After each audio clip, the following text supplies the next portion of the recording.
Jetzt soll es immer klarer werden, es ist sie nicht.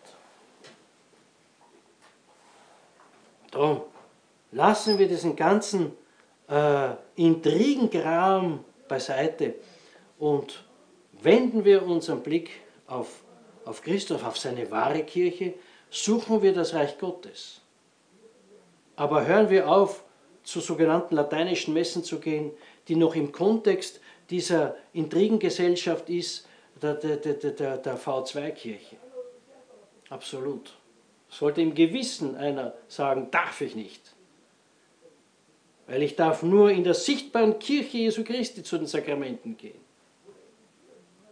Möge die Allerseligste Jungfrau Maria unser Verstand erleuchten, unseren Willen mit Liebe erfüllen und unsere ganzen Körper mit allen seinen Leidenschaften heiligen im Namen des Vaters und des Sohnes und des Heiligen Geistes. Amen.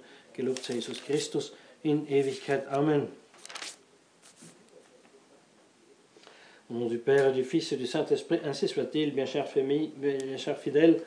Dans la fête de la Sainte Famille, nous avons rappelé une très belle prière que dans le livre de mes prières, édité par les prêtres de l'Institut Mater Boni Concili, a une très belle formule de consacration de la famille chrétienne à la Sainte Famille, que s'il existe en français ce livre, ou si vous avez le texte, je vous conseille de le faire pour votre famille. C'est un sacramentel, n'est-ce pas, qui vaut beaucoup.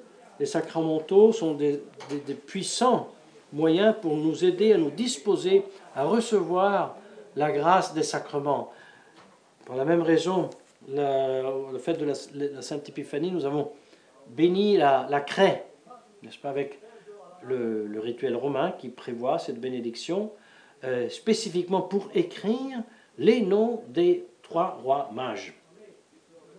Alors, dans les pays au nord des Alpes, mais aussi en partie dans l'est de l'Italie, il y a cette coutume qu'on écrit sur l'entrée de la maison, d'abord les premiers 2 chiffres de l'année civile, 2 0, ensuite on fait une croix C, croix M, croix B, croix, ensuite 23, Caspar, Melchior, Balthasar. Et c'est une bénédiction parce que la craie est bénite, n'est-ce pas, c'est la sacramentale. Dévotion au roi mage qui va absolument rappeler et rafraîchir dans nos cœurs parce que c'était des grands saints. C'était d'abord des païens, bien sûr, mais Saint Jérôme nous dit qu'ils étaient en contact avec les prophéties que faisait à l'époque Daniel et que par des descendants de l'époque, ils avaient cette connaissance des prophéties de Daniel. Melchior, Gaspard et Balthasar, qui sont les lieutenants, pour dire, de Sam, Ham et Japhet, les 3 fils de Noé, n'est-ce pas? Les auteurs sont plus ou moins d'accord qu'ils sont tous d'origine de l'Arabie, mais ça, c'est pas tellement sûr. Mais il est sûr que saint Thomas, apôtre, les a baptisés, les a consacrés évêques, qui sont morts martyrs, que sainte Hélène les a portés à Constantinople, et que depuis Constantinople sont arrivés à Milan, par saint Estorgue, l'évêque de Milan. Et là, en 1162, Frédéric Barbarousse, n'est-ce pas, les a, pour ainsi dire, pieusement volés, pour les porter en Cologne, pour se faire une belle renommée de, n'est-ce pas, latinité impériale, universelle. En tout cas, ce n'est pas faux. L'Empire est passé, bien sûr, des Carolingiens aux Othons et est passé au sud, aux Habsbourg, mais c'est une autre question. En tout cas, les restes des 3 mages sont maintenant en Cologne et sont très vénérés. Et il y a des prières dans les différents manuels de prière, même à Rome. Il y a un manuscrit dans lequel on prie les 3 mages pour toutes sortes de bienfaits, contre tous les ennemis visibles et invisibles, pour la libération d'une mort subitane comment dire, subitane improvisa morte libera nos domine, pour être protégé contre la diffamation et contre tout péril du corps, contre les périls en voyage, et en plus, alors il y a le rituel de Chartres, n'est-ce pas, 1500, et selon un médecin, le médecin Bernard de Gordon, l'invocation des rois mages unie à des prières et le jeûne et la lecture de l'évangile, dont le passage, cette sorte de mot ne vient expulsé que par la prière et le jeûne, eh bien, obtenait la libération, la guérison plutôt, de l'épilepsie. Ainsi il est dit. Eh bien, ces sacramentaux, donc, utilisons-les, même la prière et la consacration de la propre famille à la Sainte Famille, parce que ça nous dispose de recevoir mieux les sacrements et pouvoir vraiment vivre comme aujourd'hui nous l'avons entendu de la bouche de saint Paul, l'épître aux Colossiens, revêtez-vous du Christ. Que la parole du Christ règne souveraine dans vos cœurs. Que sa mansuétude, sa charité, sa patience vous animent.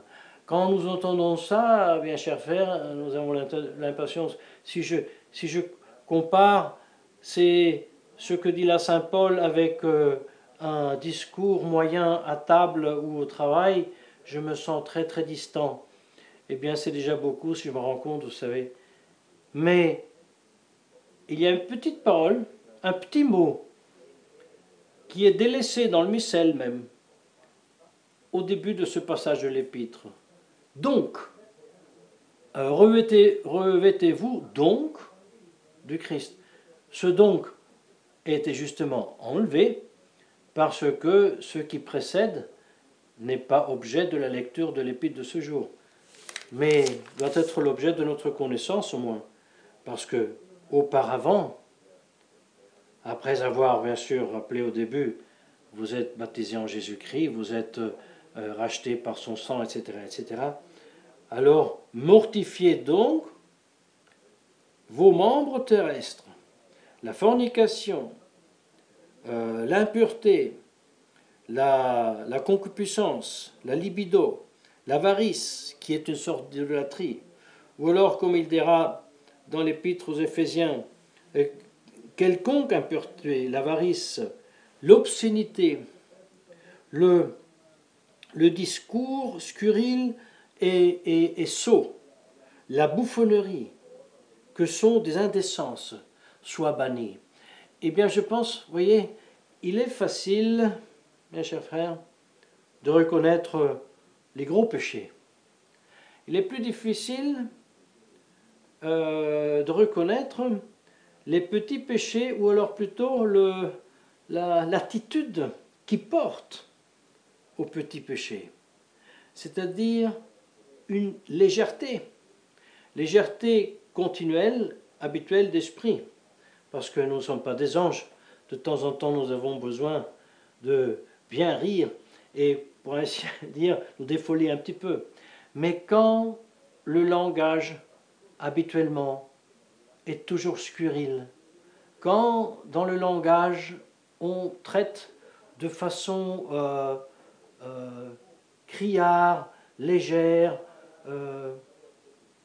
en riant dessus des choses délicates, du corps, des parties du corps, de façon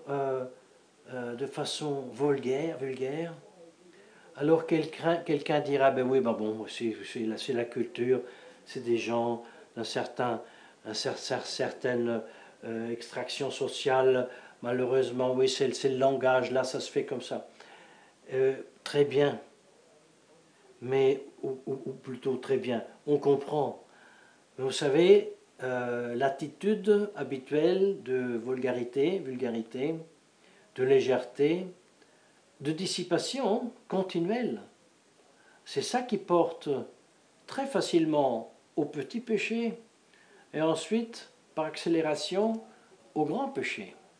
C'est pour ça qu'il fait très bien Saint Paul aussi d'aller très profond à dire tâchez de ne pas obscurcir votre esprit, surtout parce que c'est de mauvais exemples. l'enfant est pur, l'enfant est innocent. Mais lorsqu'il entend parler habituellement de cette façon dont nous l'avons décrit, il perd petit à petit son innocence. Il se prédispose non pas à pratiquer la vertu, mais à prendre à la légère, lorsque, devenant grand, les passions se manifestent. Il est laissé comme à soi-même. Sa raison, sa volonté, ses appétits sensitifs, sa concupiscence, son irascible, et tout laissé à soi-même. Et donc, il subentre un désordre. Le moi de par soi, une belle chose. Être un moi, être un individu, être un corps humain avec une âme, avec une raison, une volonté propre, qui est à moi, qui n'est pas d'un autre. Et de pour soi, c'est quelque chose de très très beau et de vrai. Puis nous reviendrons sur ce concept d'individu et de personne, parce que là, ce qu'on a dit, on a décrit la personne. Mais si tout cela est laissé à soi-même, ce je, ce moi, croît à dismesure et devient orgueil et superbe. Quoi de mieux d'avoir ce que sert pour être pour la vie? La maison, le travail, les vêtements, très bien. Mais lorsque ce posséder des biens devient une manie, une obsession, je deviens avare, n'est-ce pas? Puis, quoi de plus légitime que le plaisir que Dieu a mis dans notre corps, dans nos sens, même dans les parties basses de notre vie sensitive. La délectation, c'est un bien. Mais lorsqu'elle est laissée à elle seule, elle n'est pas corrigée par la grâce et la vertu, ça dégénère en luxure. Même chose vaut pour le goût de ce que nous mangeons, buvons. Ça devient la gourmandise. Les deux derniers vices n'ont pas de substrat bon, parce que l'envie n'a pas un substrat bon. La tristesse d'un bien d'un autre, c'est mauvais. Et encore pire, c'est le dégoût et la tristesse et la répulsion du service dû à Dieu, l'accidie, le septième vice. Oui, tout cela est suggéré, énuméré, rappelé aux Colossiens par saint Paul qu'ils doivent donc déposer tous ces vices, toutes ces mauvaises habitudes, en pratiquant les vertus contraires, l'humilité, la libéralité, la chasteté, la patience, la sobriété, la fraternité opposée à l'envie, à la jalousie, et le zèle de Dieu, pour pouvoir, donc, ergo, la petite parole qu'on a omis, pouvoir revêtir le Christ. Ceci, bien chers fidèles, auquel nous avons ajouté le fait que si nous prêchons ces choses-là, nous le prêchons parce que nous savons que c'est la vérité, c'est la réalité des choses. Et nous avons rappelé que le moderniste, le néo-moderniste, l'Église du Concile, Joseph Ratzinger, que Dieu le en gloire, et les théologiens du Concile nient ces choses-là. Ils les nient. Mais non pas, et d'abord par leur côté surnaturel, mais par leur côté naturel. Nous avons rappelé ce que nous avons contemplé ensemble la dernière fois sur la absurdité, sur le délire, sur la folie des principes philosophiques de la philosophie des Lumières, une raison et une volonté qui n'ont pas pour objet des réalités extramentales. Mais ce qui fait que tout ce qui est extramental, Jésus-Christ, sa vie, ce qu'il a dit, ce qu'il a fait, l'Église, même la révélation, ce sont des symboles, ce sont des produits intramentaux que se sont, pour ainsi dire, inventés ceux qui n'ont parlé et écrit. C'est la négation de Dieu, de sa révélation, de la divinité de Jésus-Christ, de son Église. En fait, ça se traduit par l'enseignement du Concile Vatican II, que les autres religions sont des moyens de salut, qu'il y a d'autres réalités qu'on peut faire passer comme Dieu unique, et puis les autres religions, ça va bien quand même. Le communisme n'a pas à être condamné parce que on ne peut pas condamner quelqu'un qui détruit la nature, puisque la nature, on ne la connaît pas, c'est clair. Très résumé, mes chers fidèles.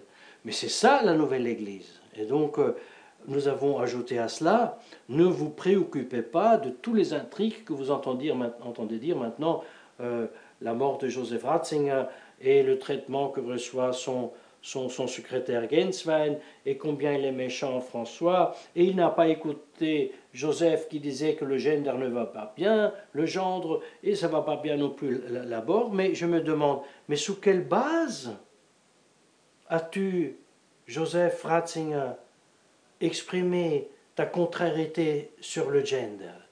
Si c'est toi qui m'expliques que la vérité est évolutive, c'est toi qui m'expliques qu'on ne connaît pas réellement la nature extramentale des choses. Et alors, si tout ce que tu connais est un produit de ton esprit, pourquoi ne pourrait-ce pas un produit d'un esprit de vouloir devenir homme ou femme, de femmes et hommes qu'ils sont? Pourquoi pas? Si tu me nies l'unique et vrai Dieu, et tu me le mets à la même place avec les faux dieux, mais à ce point, si tu as aboli le premier commandement, pourquoi ne pas abolir le cinquième et laisser que la femme abortisse? Eh oui, il faut être logique au moins dans la vie. Oh, heureusement, peut-être tu avais un peu de mauvaise conscience, tant mieux, mais ça ne suffit pas pour faire le co-pape, non, pour ainsi dire. En tout cas, j'ai dit, laissez à part toutes ces intrigues de fin de Constantinople avant la chute, n'est-ce pas? Et ayez le courage d'être très prudent maintenant avec les sédés vacantistes, parce qu'aujourd'hui, il ne suffit pas de dire celui est pape, celui n'est pas pape, parce qu'on risque d'affirmer la papauté pour celui, oui, pour l'autre non, dans la réalité que aucun des deux est pape. Aujourd'hui, il faut reprendre la sagesse de Monseigneur Lefebvre lorsqu'il disait en 76 mon problème, c'est ne pas de savoir si Paul VI est pape ou non. Mon problème est de savoir si c'est l'Église ou non. Et combien avait-il raison? Il faut avoir le courage de répéter avec lui, comme avant de mourir, en 90, au séminaire de Cône, aux exercices spirituels de septembre, ceci n'est pas l'Église visible fondée par le Christ. Et laisser à part tout cela, et éviter même les messes en rite antique, très beau, tout cela, dans le contexte de cette contre-Église. Il faut l'éviter. Pour ceux qui ont compris, même sous peine de péché. Que la très sainte Vierge Marie nous vienne en aide à sanctifier nous et nos familles, au nom du Père et du Fils et du Saint-Esprit, ainsi soit-il.